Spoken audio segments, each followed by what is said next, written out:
Alright guys, so I am doing this video about pre-making design tables. I've been wanting to do a universal bolt for a while, and so that's what this particular design table is all about. It's a bolt that has every size from triple-aught all the way up to 1 inch. Obviously you can add to the Excel chart as you see fit. Also, if I was to go back, I'd probably split this into 2 files and pull out all the odd sizes because you're really not going to have use for them. And if you do have use for them, you'd be able to add them back in easily. So I'll tell you right now, there's some very strange sizes that I took a stab at. They didn't actually have head sizes for triple-aught, double-aught, single-aught, and then like 1 through maybe like 3, 1 and 3. They're screw sizes, they're not bolt sizes, so I guessed at the head size, the width across the flats. Also, if we go down this chart to 11/16, 13/16, and 15/16, those bolts, unless you're having them specially made, do not exist. So on this chart, if you guys end up downloading this from the location that it's going to be at in the description, which you can get this file and the CAD files that go with it in the description. So irregardless of that, those are strange sizes. Let's see. I also, so I made up the sizes, and they're commented in Excel. It'll show a little window like this that says made up. So we'll kind of go through this because I wanted to explain some of the struggles I had. So this is actually page 2. If you've ever done a design table, page 1 is at the actual SolidWorks data that it needs. Page 2 is the organized page where you can look at it and it makes sense. So first column here is sizes. These are formatted in number format. So in fact, everything is formatted in number format except the SolidWorks configuration name, description, and then the D and E are formatted as fractions, 2-place fractions.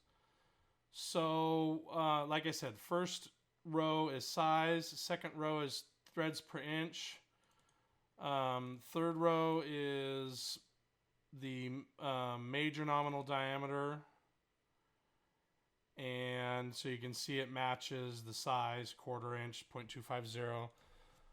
D is width across the flats, and I did check all these through McMaster-Carr. You may find different sizes for different size bolts, but this was their cap screws, what they call their cap screws. Head height, and then the fillet under the head, I kind of took a stab at. In fact, I'm not even sure that the file looks at that row. I'm not sure I ended up using that. Pitch is obviously 1 inch divided into threads per inch. That gives you your pitch. Description, let's see, A2 and B2. So I took, so I'll go through these formulas real quick. Let's see, what do I have formulas for? Escape. Those are all numbers. Pitch. So pitch obviously is 1 divided by B2, or B, which is threads per inch. Description, I used a formula called concatenate. So I concatenated A to A, which is the size. So in this case, it would be 0, 0, 0.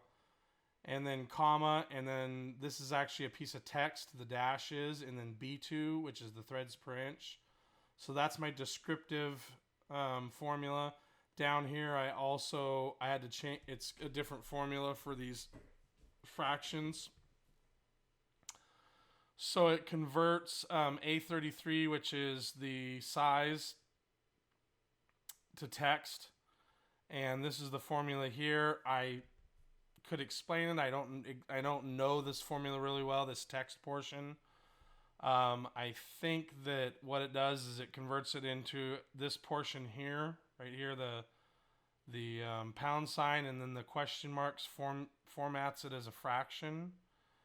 And then to get a inch tick, you have to do 3 of these ticks. I don't know why. It should be 2, but it's 3. And then I've got the dash and then B33. And so that's how I got my, that's how I got the description for all of the sizes. And the description should have went into the design table. Did it? Description. Yeah, it did. So all of the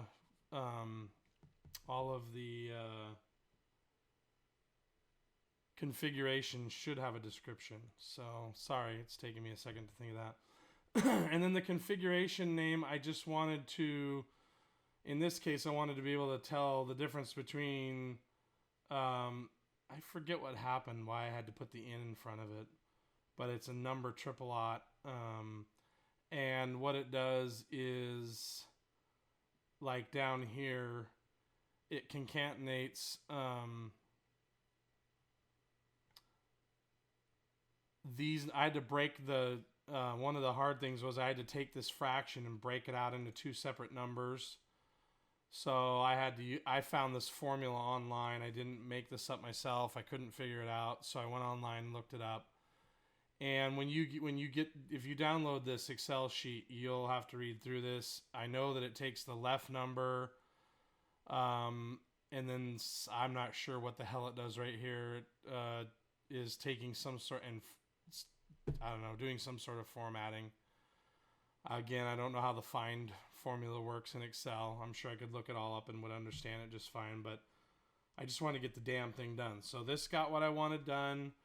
I think it takes a slightly different format for the double digits. Yeah, so these turn into 2 pound signs instead of 1. And then it's some sort of other formula here. You know, if you guys want to figure that out, I don't give a shit. I just wanted to get it done. So have fun. Go look that crap up. But what it gives me is Excel doesn't, or SolidWorks can't use the forward or backslash in the configuration name. So I had to use a lower, an under dash, lower dash, whatever you want to call it. So these formulas here on the outside separate out the fraction into the numerator and the denominator. That's what I looked up on Google, how to separate out the numerator and the denominator. I found a solution and just copied it in because I didn't have time to understand it. You know, part of doing work is getting it done. So if I actually needed to understand it and replicate it, I'd grab my Excel book and I'd actually look up how those formulas work and figure it out just fine. So that's that. So the SolidWorks configuration, then what I did is I organized it the way that SolidWorks wants to see it. I originally was going to control a bunch of the information for the threads, the helix, and then I figured out I could actually just write a formula in SolidWorks that got rid of all that extra tabular data. So I kept it because it's important, but I moved it over. It's out off to the side here in case one of you guys wants to use it in a different way than I've used it. But basically, one of the most important things, I couldn't get this design table to work, and that's because I didn't have A2 named family. So you'll notice when you click on cells right up here, this is B2, A1, B1. This one in SolidWorks has to be named family. I don't know why. I looked it up online because I couldn't figure it out. I'm actually going to try to switch windows here real quick. How do I do that? Maybe right here. Let's see. Hold on one sec, guys.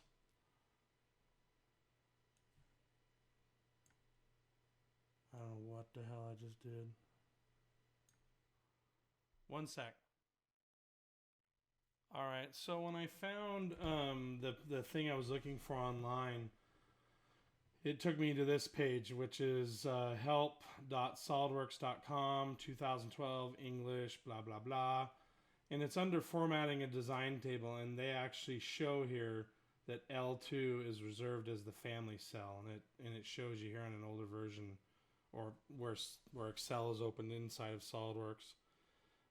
So it took a little bit of searching to find that. It was very frustrating that it wouldn't open. I couldn't figure it out, and then once I figured that out, that made all the difference. So make sure that if you're creating one from scratch, that this cell is named family. So we'll go back and let's let's see here. I'm trying to, I can't ever figure out how to move my damn screen. Select area to record. Pause.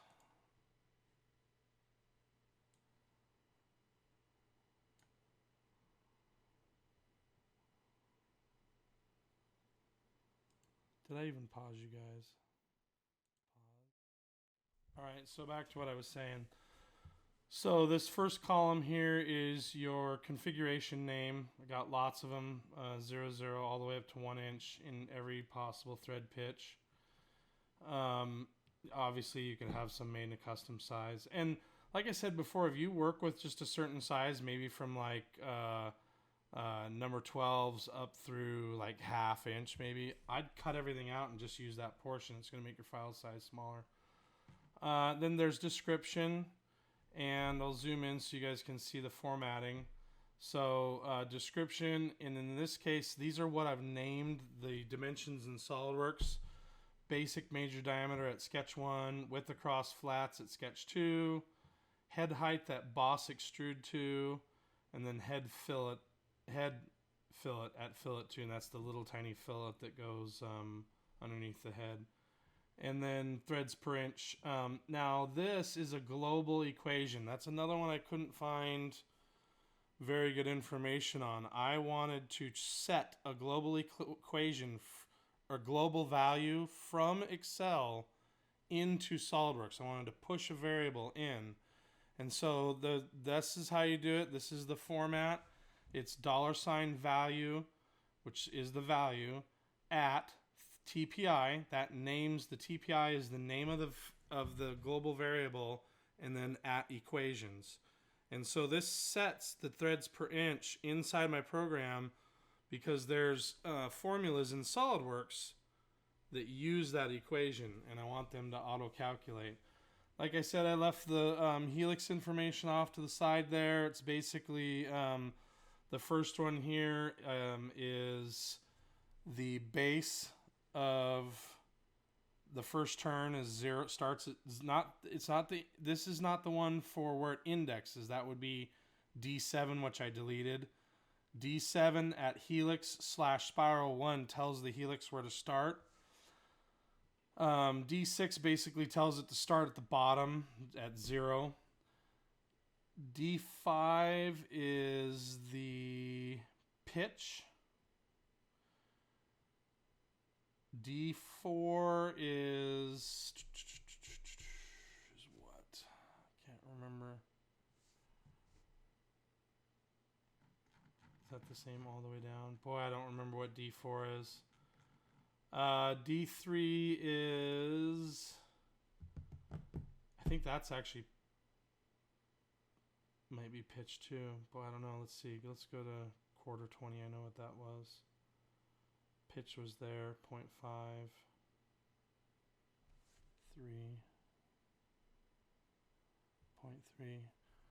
Oh, that's the diameter of the end of the helix.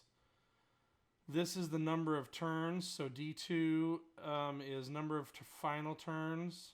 See, what I did is I did a helix that opens up at the last, just like a machine would do. It would. The machine is going to slow down on the last thread to 0 to feed and pull out at the same time. So as it's pulling out, it's also going to slow down so it doesn't hit the head, and it's usually in the last thread revolution. If you look at bolts, you'll see that. D4 is the pitch again, which stays the same.